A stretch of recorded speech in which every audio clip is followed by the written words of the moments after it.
الگ ہے تراویح روزوں کی شان، مزہ سحری افطاری کا کب کہاں رمضان۔ بسم اللہ الرحمن الرحیم، نحمدہ ونصلی ونسلم علی رسولہ الکریم۔ محترم ناظرین کرام، ایک بار پھر الرحمن اکیڈمی کی مخصوص ٹرانسمیشن پیام رمضان میں آپ کی خدمت میں حاضر ہیں۔ جیسا کہ آپ کو معلوم ہے، اس مخصوص ٹرانسمیشن میں آپ کے ساتھ ہم مختلف مفتیان کرام کے ساتھ گفتگو کرتے ہیں اور اس گفتگو سے کچھ نہ کچھ سیکھنے کی کوشش کرتے ہیں۔ آج ہمارے ساتھ موجود ہیں مفتی سلمان اطہر صاحب، ان سے انشاءاللہ گفتگو کریں گے اور کچھ نہ کچھ سیکھنے کی سمجھنے کی کوشش کریں گے۔ السلام علیکم وبرکاتہ۔ صحیح کیسا گزر رہا ہے؟ وعلیکم السلام ورحمۃ اللہ وبرکاتہ۔ میرا تو صحیح گزر رہا ہے۔ یہ سوال تو مجھے آپ سے کرنا چاہیے کیونکہ آپ کی نئی نئی شادی ہوئی ہے۔ آپ بتلائیں آپ کا کیسا گزر رہا ہے؟ الحمدللہ صحیح، پچھلے رمضانوں سے زیادہ اچھا گزر رہا ہے الحمدللہ، اللہ کا شکر۔ سر جی، رمضان گزرنے بات آئی تو آج سوال یہ ہے کہ رمضان کو گزارا کیسا جائے۔ ہمارے یہاں تو عام طور پہ ایک ماحول بن چکا ہے کہ ہمارے علاقوں کے اندر بھی دیکھا جائے تو ماشاءاللہ رات بھر بازار کھلے رہتے ہیں اور دن بھر جو ہے ہم صبح 3، 3:30، 4 بجے سو کر اٹھ رہے ہوتے ہیں اور پھر افطاری کا انتظار ہوتا ہے، افطاری کرتے ہی دوبارہ بازاروں میں چلے جاتے ہیں۔ تو رمضان گزارنے کا طریقہ آپ علیہ الصلوۃ والسلام کی زندگی سے، صحابہ کرام رضوان اللہ تعالیٰ علیہم اجمعین کی زندگی سے کیا ہے؟ دیکھیں اشارف، بات یہ ہے، یہ سوال ہی صحیح نہیں ہے کہ رمضان گزارا کیسا جائے۔ یہ سوال کا الفاظی درست نہیں ہے کہ رمضان گزارا کیسے جائے۔ رمضان گزارنے کے لیے نہیں ہے، رمضان تو عبادت کے لیے، رمضان تو قیمتی بنانے کے لیے، رمضان تو تقوی اختیار کرنے کے لیے، رمضان تو اپنے گناہ بخشوانے کے لیے، رمضان تو اپنی مغفرت کروانے کے لیے ہے، اپنی زندگی کو تبدیل کرنے کے لیے، اپنے دل کے رخ کو اللہ کی طرف پلٹنے کے لیے۔ لہٰذا اس کے لیے جو ہے آدمی کو اللہ رب العزت نے رمضان کے مخصوص اعمال دیے ہیں، جیسے دن کا روزہ دیا ہے، رات کی تراویح دی ہے، وغیرہ وغیرہ۔ سر جی، رمضان کے روزے کا حق کیا ہے؟ ہم سو کر تو روزہ گزار دیتے ہیں، لگتا نہیں ہمیں روزہ محسوس بھی ہوتا ہو کسی وقت۔ روزے کا حق کیا ہے؟ کس طرح؟ دیکھیں، روزہ جو ہے نا 2-3 قسم کا ہوتا ہے۔ ایک تو عوام کا روزہ ہے۔ عوام کا روزہ تو وہی ہے کہ جناب علی کھانے سے رک گئے، پینے سے رک گئے اور جناب دوسرے صحبت وغیرہ سے رک گئے، یہ تو عوام کا روزہ ہے۔ اور دوسرا روزہ جو ہے وہ ہے خواص کا روزہ۔ خواص کا روزہ کیا ہے کہ آدمی کھانے پینے کے ساتھ ساتھ اپنی آنکھوں کا بھی روزہ رکھے، کانوں کا بھی روزہ رکھے اور زبان کا بھی روزہ رکھے۔ اور تیسرا روزہ ہے خاص الخاص کا روزہ۔ ان کا روزہ یہ ہے کھانے پینے کے ساتھ ساتھ آنکھ، کان، زبان کے ساتھ ساتھ دل کا بھی روزہ ہو، دل بھی اللہ رب العزت سے غافل نہ ہو۔ جب روزہ رکھ لیا تو بس اب دل بھی اللہ ہی کی طرف رجوع کر رہا ہو، اللہ کی طرف سے دھیان ہمارا کہیں بھی غافل نہ ہو، کہیں بھی نہ جائے۔ ہم صبح سے لگا کر شام تک اللہ کے ذکر میں مصروف رہیں، اللہ کی یاد میں مصروف رہیں، اللہ کے احکام میں مصروف رہیں، کوئی بھی کام کریں اللہ اور اس کے رسول کی اتباع کے ساتھ کر رہے ہوں، ایسا ہمارا روزہ گزرے۔ صحیح، رمضان کی مخصوص عبادات میں جہاں روزہ ہے وہاں پر ایک خاص عبادت تراویح بھی ہے، اور تراویح میں قرآن کا سننا اور سنانا۔ تو رمضان اور قرآن کا آپس میں کیا تعلق ہے؟ بہت گہرا تعلق ہے۔ انا انزلناہ فی لیلۃ القدر، رمضان کے اندر جو ہے قرآن پاک نازل ہوا، تو قرآن اور رمضان کا تو بہت گہرا تعلق ہے۔ اور اس رمضان کے اندر قرآن کی جتنی تلاوت کی جائے بس وہ سمجھیں بہت اعلیٰ۔ قرآن پاک کے بارے میں آتے ہیں نا کہ آدمی کو قرآن پڑھنے والا جو ہوتا ہے، اللہ رب العزت جتنے لوگ دعائیں مانگ رہے ہوتے ہیں ان سب کی جو بھی کچھ وہ مانگ رہے ہوتے ہیں، قرآن پڑھنے والے کو اللہ رب العزت وہ سب کچھ عطا فرما دیتے ہیں۔ اور قرآن کی کتنی بڑی فضیلت ہے۔ اور پھر جس رات میں یہ نازل ہوا ہے، اب شب قدر کی راتیں شروع ہونے والی ہیں، ہے نا، 2-3 دن کے بعد اتوار سے میرا خیال شروع ہو جائیں گی شب قدر کی راتیں۔ یہی انہی راتوں میں کوئی لیلۃ القدر کی رات ہوگی، اور وہی رات لیلۃ القدر کی وہ رات ہے جس میں قرآن نازل ہوا ہے، اور نازل جس پر ہوا ہے شاید اس کی تلاوت سے وہ مل جائے، اس کی زیارت ہو جائے، اور یہ بھی ہو سکتا ہے کہ اسی کی تلاوت کی برکت سے اگر ادب کے ساتھ قرآن کی تلاوت کی جائے، ہو سکتا ہے جس نے نازل کیا ہے قرآن وہ ذات ہم کو مل جائے۔ ہاں، اس لیے لوگ وظیفے پوچھتے ہیں کہ جناب علی حضور علیہ الصلوۃ والسلام کی زیارت کیسے ہو جائے، اللہ سے تعلق کیسے جو جائے. یہ قرآن ہے، اللہ سے تعلق جوڑے گا. تو اس قرآن کو جو ہے کثرت سے اس کی تلاوت کی جائے اور ادب اداب کے ساتھ کی جائے، اور جتنے ادب اداب کے ساتھ اور اس کے اندر تدبر کے ساتھ اور غور و فکر کے ساتھ، جیسا کہ آتا ہے بعیدوں کے آیات آئیں تو وہاں پر جو ہے آدمی کو خیال آئے کہ میرا کیا بنے گا، اور افسردہ ہو کر اس کو ایک جو ہے ندامت کے ساتھ اپنی زندگی کے گناہوں پر نظر کرتے ہوئے اور اپنے انجام کو خیال کرتے ہوئے اس کو پڑھے. اور اسی طرح جب وعدوں کی آیتیں آئیں اور جنت کی بشارتیں آئیں، بشارت دنیاویہ اور بشارت اخرویہ آئیں، اس کو پڑھ کے وہ خوش ہو کہ انشاءاللہ تعالی اللہ رب العزت مجھے بھی یہ نصیب فرمائیں گے، اور اس کی خوب تلاوت کرے اور حسن طریقے سے کرے، آسان طریقے سے. آج کل ہمارے اعمال جو ہے نا وہ عبادتیں جو ہے نا عبادتیں عادتیں بنتی جا رہی ہیں. یہ بہت بڑا جو ہے گویا کیا کہیں گے اس کو، کیا ہو گیا معاشرے کے اندر، ہاں بگاڑ پیدا ہوا ہے کہ عبادت کو جو ہے نا ہم لوگ عادت بناتے جا رہے ہیں. مسجد کے اندر ابھی آپ نے دیکھا کس قدر کی مسجد بھری ہوئی تھی، اب یہ آج بھری ہوئی ہے. چاند ہوتے کے ساتھ ہی جب عید کا دن شروع ہوگا تو جو ہے وہی 2-3 صفیں شروع ہو جائیں گی. بھی ماشاءاللہ مسجد فل بھری ہوئی تھی. اسی طرح رات کو تراویح کے اندر ماشاءاللہ عشاء میں مسجد بھری ہوئی ہے. اسی طرح قرآن کی تلاوت کرتے ہوئے بھی لوگ نظر آ رہے ہیں، اور جو ہے دیگر عبادات میں بھی نظر آ رہے ہیں. لیکن جو ہی رمضان جائے گا اور پھر یہ ساری چیزیں ختم ہو جائیں گی تو پتہ یہ چلتا ہے کہ عبادت ایک عادت سی بن گئی ہے. تو اس سے ہم کو باہر نکلنا ہوگا اور ہم کو سوچنا ہوگا عبادت کے اندر وہ احساس پیدا ہو، عبادت کے اندر خلوص پیدا ہو، اور وہ پیدا ہوگا فضائل سے. اور فضائل کی تعلیم میں جو ہم کو بیٹھا ہی نہیں جاتا نا. تعلیم تو علم تو حاصل کرنا ہی نہیں ہے، نہ فضائل کا نہ مسائل کا. اس سے تو بہت دور چلے گئے ہم لوگ. دونوں میں سے یہ علم تو حاصل کرنا ہی نہیں ہے. حالانکہ نبی کریم صلی اللہ علیہ وآلہ وسلم کی آپ زندگی دیکھیں، آپ نے فرمایا بعثت معلما، میں معلم بنا کے بھیجا گیا. اس کے ساتھ آپ دوسری روایت کو ملائیں، فرمایا آپ کے لیے پہاڑوں کو سونا بنا دیں. فرمایا نہیں، اس کو سونا بنانے کی ضرورت نہیں. میرا دل چاہتا ہے میں ایک دن بھوکا رہوں اور ایک دن کھانا کھاؤں. جس دن بھوکا رہوں تو اس دن صبر شکر کروں، دوسرے دن کھانا کھاؤں تو شکر کروں اور اللہ کی نعمتوں کا جو ہے شکر ادا کروں. تو آپ صلی اللہ علیہ وسلم نے زہد کے ساتھ اپنی زندگی کو جوڑا، علم کے ساتھ اپنی زندگی کو جوڑا، اور یہ دونوں ہی چیزیں ہمارے اندر سے ختم ہو گئی. زہد بھی ختم ہو گیا اور علم بھی ختم ہو گیا. نہ علم ہم کو حاصل کرنا ہے اور نہ ہی جو ہے زہد والی زندگی کو تو ہم سوچ بھی نہیں سکتے نا. وہ تو بہت دور کی بات ہو جاتی ہے، بہت دور کی بات ہو جاتی ہے.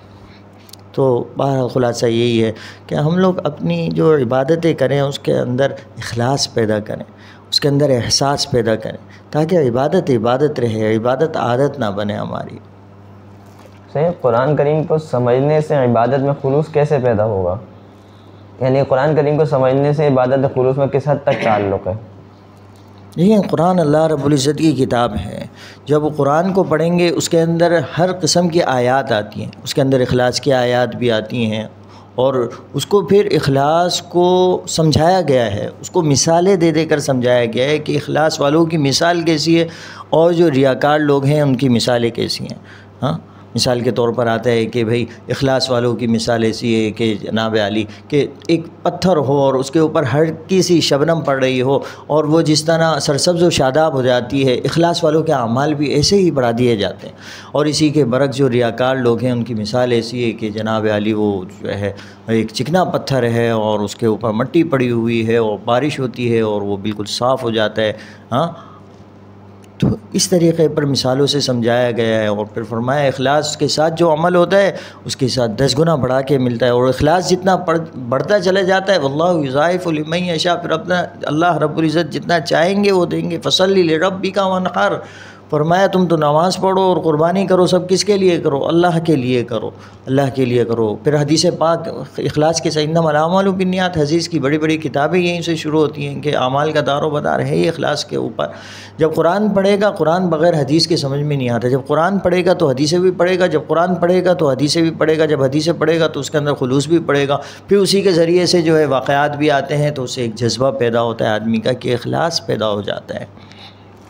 صحیح. رمضان کریم کے جیسا ابھی آپ نے کہا کہ رمضان میں عبادت بھی ہماری عادت بن گئی ہیں، خاص طور پر اگر آخری عشرے میں دیکھا جائے تو کچھ شروع کے 2 عشروں میں جو عبادت کا معمول ہوتا ہے آخری عشرے میں وہ بھی کم ہو جاتا ہے. تو رمضان کے آخری عشرے کی اہمیت کیا ہے؟ آخری عشرے کی بہت زیادہ اہمیت ہے کہ اللہ کے نبی صلی اللہ علیہ وسلم نے آخری عشرے کا بھی اہتمام کے ساتھ جو ہے اعتکاف فرمایا ہے، اور آخری عشرے کے اندر جو ہے اکثر روایات کے مطابق جو ہے وہ شب قدر متوقع ہوتی ہے، اور اس کے اندر جو ہے آدمی اعتکاف کرتا ہے تو شب قدر بھی اس کو جو ہے مل جاتی ہے، تو اس لیے اس کی آخری عشرے کی بہت زیادہ اہمیت ہے، اور اس لحاظ سے بہت زیادہ اہمیت ہوتی ہے وہ جو ایک برکتوں اور رحمتوں والا مہینہ چل رہا ہوتا ہے وہ جا رہا ہے ہمارے ہاتھ سے نکل رہا ہے، تو اس لیے اہمیت اور بڑھ گئی نا، اس کی خود ہی بڑھ گئی، تو اس لیے اس کا تو بہت زیادہ اہتمام کرنا چاہیے اور اللہ سے جو ہے مانگنا چاہیے نا۔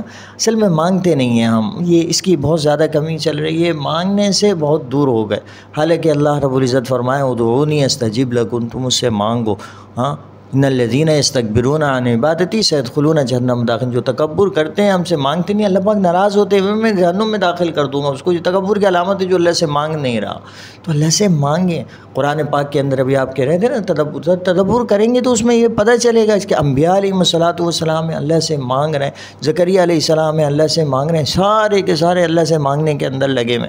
ہاں وہ نوجوان ہیں، آج میں قصہ پڑھ رہا تھا اصحاب کہف کا، اللہ اکبر کبیرہ، وہ نوجوان ہیں، وہ اعلان کر رہے ہیں توحید کا، مشرکین سامنے ان سے کہہ رہے ہیں کہ بھائی ہم تو یہ تمہارے یہ شرک وغیرہ ہماری سمجھ میں نہیں آتے، کیسی عجیب سی باتیں کر رہو ہو، تم ایک اللہ کو چھوڑ کر غیر اللہ کے پجاری بنے ہوئے ہو، ہم تو نہیں ماننے والے۔ بادشاہ غصے ہو رہے، اور بادشاہ کہہ رہے بھائی یہ تو یہ ہیں تو ہاؤلائی قومنا، اس طرح آتی ہے نا آیت، کیا آتی ہے کہ یہ ہیں تو ہماری قوم میں سے، لیکن یہ تھوڑے سے راستے سے ہٹ گئے ہیں۔ ساری قوم نے جو احتجاج کیا، کہنے لگے راستے سے ہٹ جائے تو ان کی پٹائی کرو، ان کو مارو پیٹو، ایک طرف الگ کرو ان کو، ہاں جی۔ تو اس کا بھی دماغ گھوم گیا، اس کا بھی میٹر شارٹ ہوا، تو کہنے لگے بھائی ان کو تو قتل کر دو، ان کو مار دو۔ جب ان کے جو ہے قتل کے وارنٹ جاری ہوئے، ان کو 3 دن کا موقع دیا گیا کہ بھئی تم 3 دن کے اندر سوچ لو کیا کرنا ہے، یا تو اس دین پر آ جاؤ ورنہ اپنے دین چھوڑ دو۔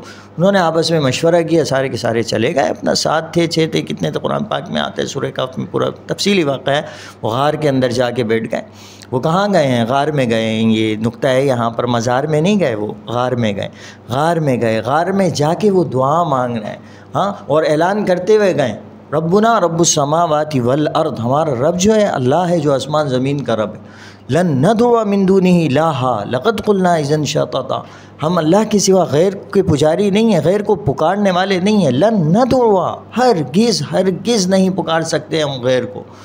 یہاں پہ ہمارے دلوں کے اندر غیر بیٹھا ہوا ہے، ہاں، تو زبان سے بھی اللہ ہی کو پکارنا ہے اور دل سے بھی اللہ ہی کو پکارنا ہے، اللہ ہی کو پکارنا ہے۔ اور اس کے اندر جب غور کریں گے، فکر کریں گے، واقعات قرآن کے پڑھیں گے اور قرآن کی تلاوت کریں گے، اس کا ترجمہ پڑھیں گے، اس کی تفسیر پڑھیں گے، پھر معلوم ہوگا واقعی اللہ ہی سب کچھ کرنے والے ہیں، اللہ ہی سب کچھ کرنے والے ہیں۔ جب یقین بنے گا اس بات کا کہ اللہ ہی سب کچھ کرنے والے ہیں، پھر دل سے اللہ ہی سے آدمی مانگنے والا بھی ہوگا، اور پھر جب اللہ سے تعلق جڑے گا پھر اللہ پاک پوری بھی کرتے ہیں، اللہ پاک پوری کرتے ہیں اور پوری کر رہے ہیں، بغیر مانگے پوری کر رہے ہیں، مانگیں گے تو پوری نہیں کریں گے کیا؟ سر صحیح کوئی ایک طریقہ بتا دیں تدبر قرآن کا آسان سا، کہ ہر بندہ جو ہے وہ کسی طرح سے تدبر قرآن کرنا شروع کر دے۔ دیکھیں اس کے لیے تو لازم اور ضروری ہے سب سے پہلے وقت نکالنا ہوگا، اور وقت نکالنے کے بعد جو ہے کسی نہ کسی مدرسے سے تعلق جوڑنا ہوگا کہ جہاں پہ یہ جو ہے قرآن کے کورسز ہوتے ہیں۔ الحمدللہ مستورات کے اندر بھی اور طلباء اور طالبات میں دونوں کے لیے الحمدللہ رب العالمین ہمارے علاقوں کے اندر اور آن لائن بھی ترتیبیں بنی ہوئی ہیں قرآن پاک کی تفسیر کی۔ اب تفسیر پڑھائی تو جاتی ہے، لیکن ایک یہ ہے تفسیر کا پڑھانا، اور ایک یہ ہے تفسیر پڑھاتے ہوئے تدبر کی طرف توجہ بھی دلانا، اور خود بھی تدبر کرنا اور لوگوں کو بھی تدبر کی طرف متوجہ کرنا۔ اس انداز سے جب قرآن کو پڑھا جائے گا انشاءاللہ تدبر ہوگا، اور پھر جب اس کے اندر تدبر کریں گے تو پھر دلوں کے قفل بھی کھول دیں گے۔ فلا يتدبرون القرآن ام علی قلوب اقفالها، یہاں سے پتہ چلے جب تدبر ہوگا تو قفل کھلے گا۔ تدبر ہی نہیں کر رہے تو اس کا مطلب ہے کیا تالے لگ گئے ہیں؟ جب تدبر کریں گے تو انشاءاللہ تعالی دل کے تالے کھلیں گے، اور جب دل کے تالے کھلیں گے اور قلب سلیم ہوگا، فمن شرح اللہ صدرہ للاسلام کی کیفیت پیدا ہوگی، پھر جو ہے دین پر عمل کرنا آسان ہوگا، دین پر جذبہ پیدا ہوگا۔ اور اس کا تجربہ ہے، ہم دیکھتے ہیں جہاں جہاں تدبر قرآن کورس ہو رہے ہیں اور وہاں پر توجہ دلائی دی۔ بعض جگہ تو تدبر قرآن اس انداز سے ہو رہے ہیں کہ ان کے امتحان ہی نہیں ہوتے، ان کا جائزہ صرف اس چیز کا ہوتا ہے کہ آیا تدبر آپ کتنا کر رہے ہیں قرآن کے اندر۔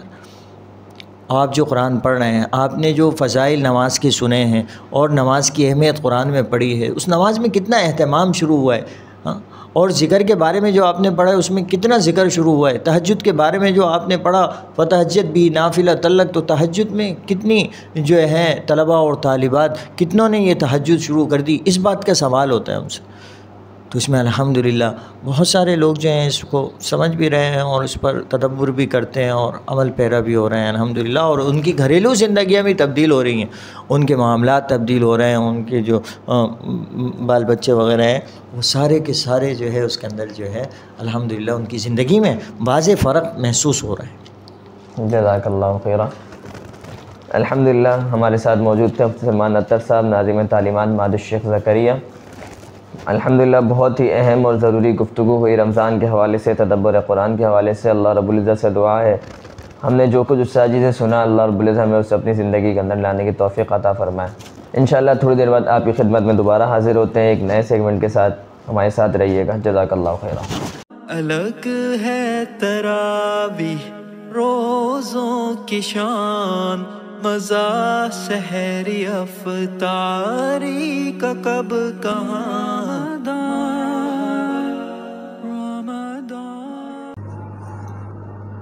بسم اللہ الرحمن الرحیم۔ ناظرین محترم، میں ہوں ودین الہی۔ آج ہم موجود ہیں الرحمان اکیڈمی کی خصوصی رمضان ٹرانسمیشن میں، پیام رمضان میں۔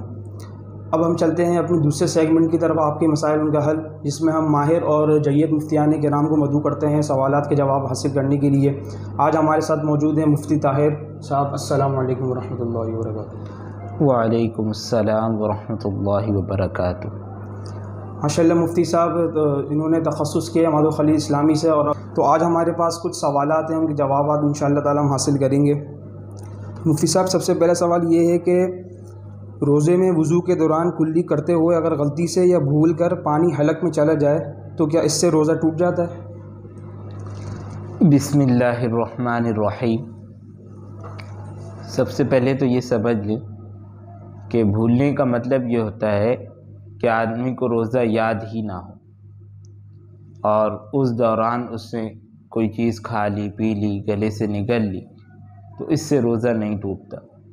دوسری چیز غلطی کا مطلب یہ ہوتا ہے کہ روزہ اس کو یاد ہوتا ہے لیکن نہ چاہتے ہوئے ایک کام ہو جائے، مثلا کلی کرتے ہوئے جو ہے نہ چاہتے ہوئے حلق پہ پانی چلا جائے غلطی سے، یا بعض اوقات ایسا ہوتا ہے کہ افطار کا وقت نہیں ہوا یا سحری کا وقت ختم ہو چکا تھا، آدمی نے گھڑی میں دیکھا، تو بعض اوقات آدمی دیکھتا ہے تو وہ 1 گھنٹہ پیچھے سمجھ رہا ہوتا ہے، تو ایسی صورت میں اگر اس سے کھا پی لیا تو اس صورت میں اس کا روزہ جو ہے وہ فاسد ہو جائے گا اور اس روزے کی قضا کرنا اس پر لازم ہوگا۔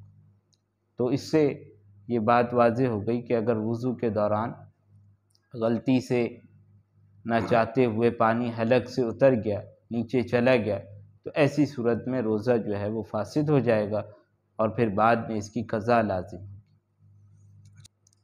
اچھا، اسی سے متعلق ایک سوال یہ ہے کہ وضو کے درمیان جو منہ پہ تری رہ جاتی ہے کلی کرنے کے بعد، تو وہ اندر لے سکتے ہیں یا اس کو بھی تھوکنا ضروری ہے؟ وضو کے اندر کلی کرنے کے بعد جب اس سے پانی منہ سے پھینک دیا تو اس کے بعد تھوڑی بہت تری کا کوئی اعتبار نہیں۔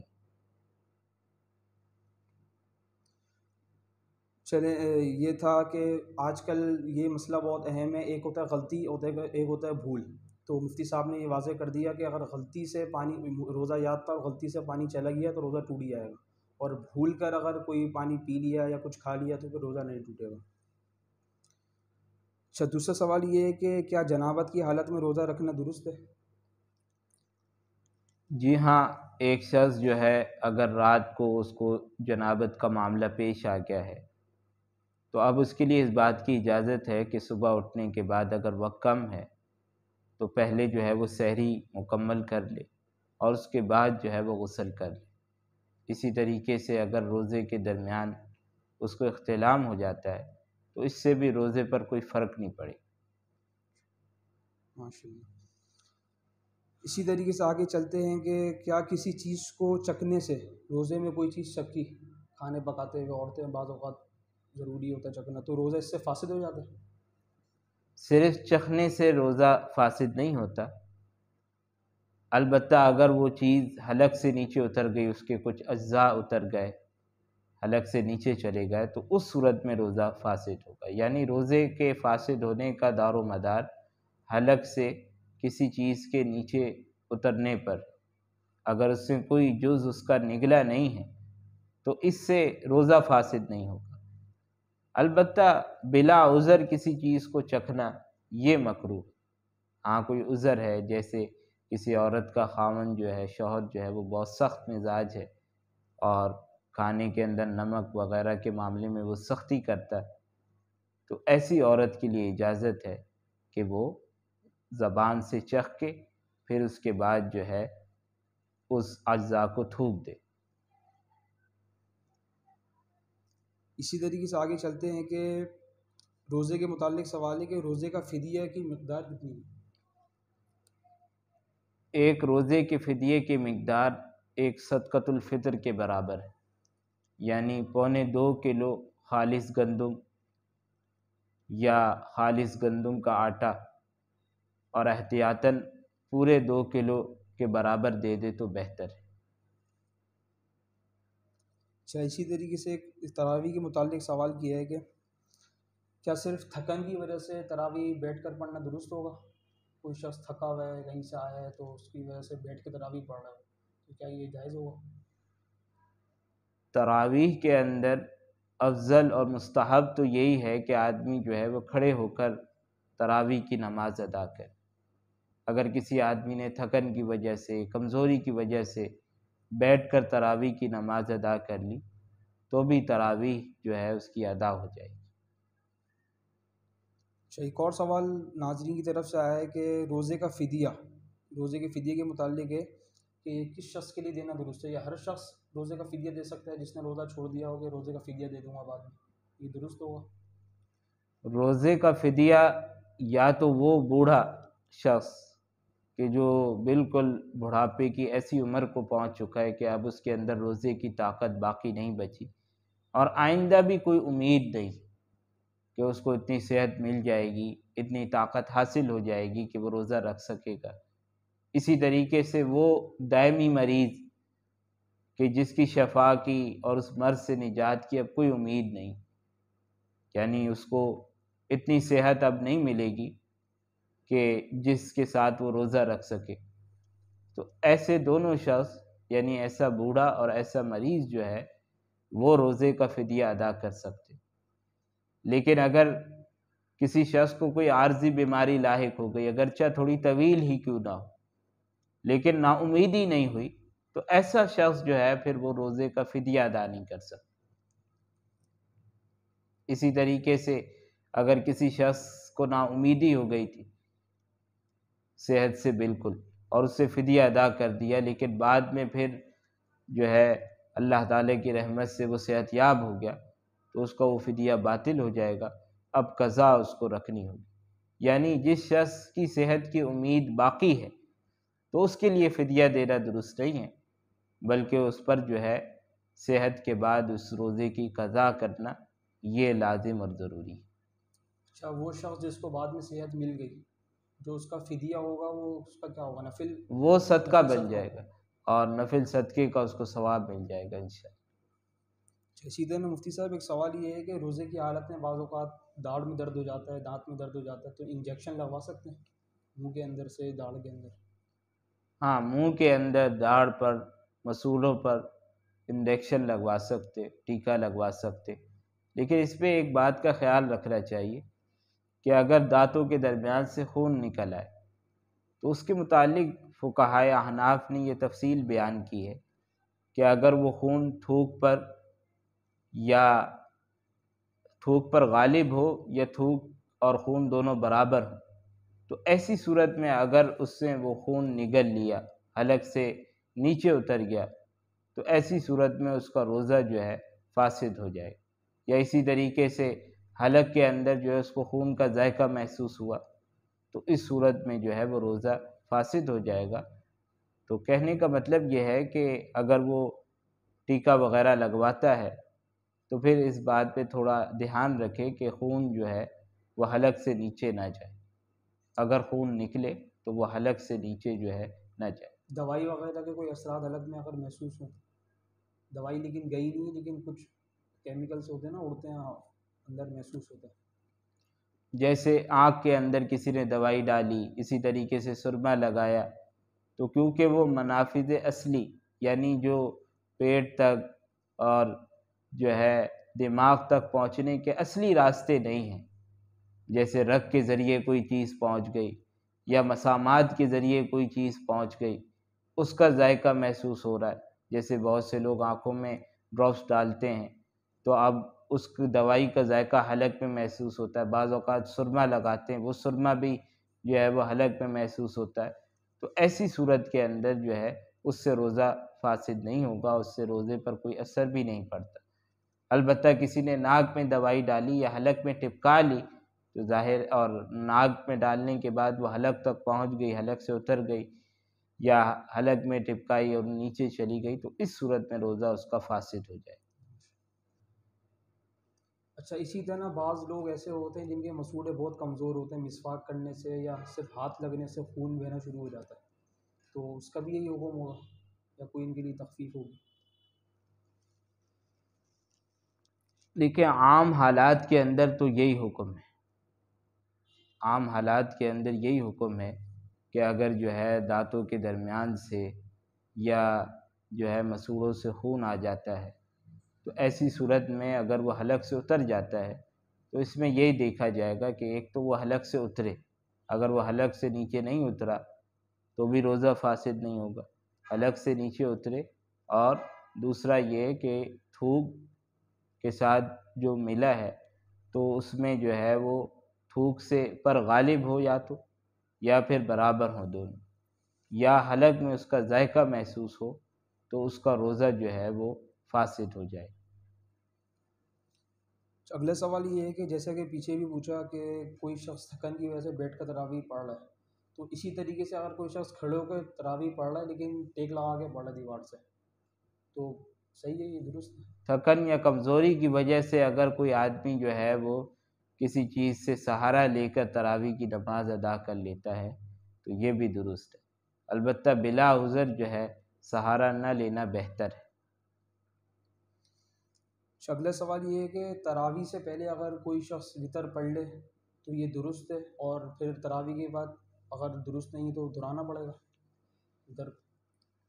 وطر کی نماز ایک مستقل نماز ہے، لہٰذا اگر کوئی شخص تراویح سے پہلے نماز ادا کر لیتا ہے، اگرچہ بہتر طریقہ یہی ہے کہ تراویح کی نماز ادا کرنے کے بعد جو ہے وطر کی نماز ادا کی جائے، لیکن اگر کوئی شخص تراویح سے پہلے وطر کی نماز ادا کر لیتا ہے تو ادا ہو گئی، اب تراویح کے بعد اس کا دہرانا کوئی ضروری نہیں۔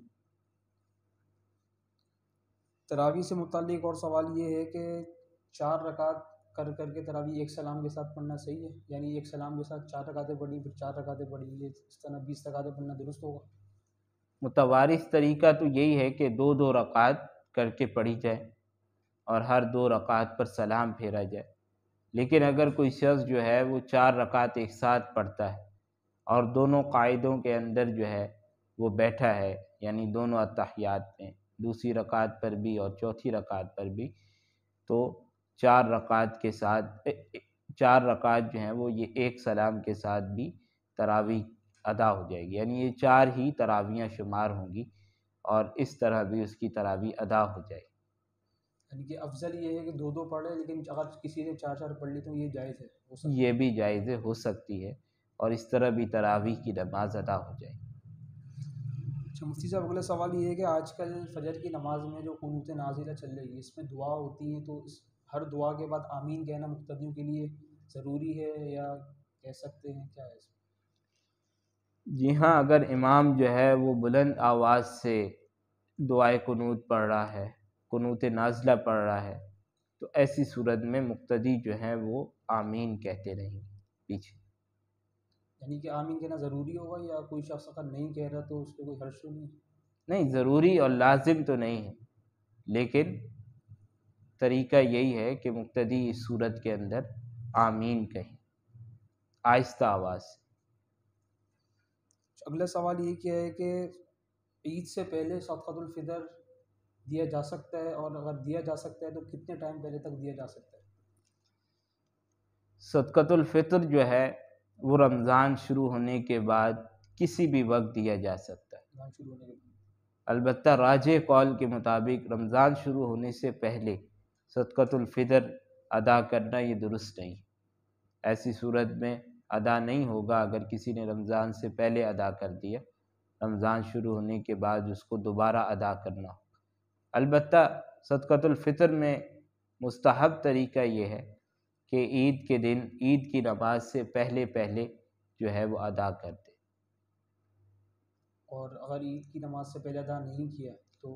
عید کی نماز سے پہلے ادا نہیں کیا تو بھی وہ ذمے میں لازم رہے گا، عید کے بعد ادا کرنا ضروری ہوگا کیونکہ یہ واجب ہے، تو اس لیے اگر عید سے پہلے ادا نہیں کیا تو عید کے بعد ہی ادا کرنا۔ البتہ عید کی نماز سے پہلے ادا کرنے میں جو ثواب حاصل ہوتا ہے اس سے آدمی محروم ہوگا، یعنی ثواب میں کمی ہو جائے گی۔ چلیں، آپ کا بہت ہم شکریہ ادا کرتے ہیں مفتی صاحب کا، آپ نے اپنا ٹائم دیا۔ اسی طریقے سے ہم ناظرین کا بھی بہت بہت شکریہ ادا کرتے ہیں۔ اسی طریقے سے ہم آنے والے کل میں 4:30 بجے پاکستانی وقت کے مطابق اگلے ایپیسوڈ کے ساتھ حاضر ہوں گے، ہمارے ساتھ جڑے رہیں۔ جزاک اللہ، السلام علیکم ورحمۃ اللہ وبرکاتہ۔ الگ ہے تراویح روزوں کی شان، مزہ سحری افطاری کا کب کہاں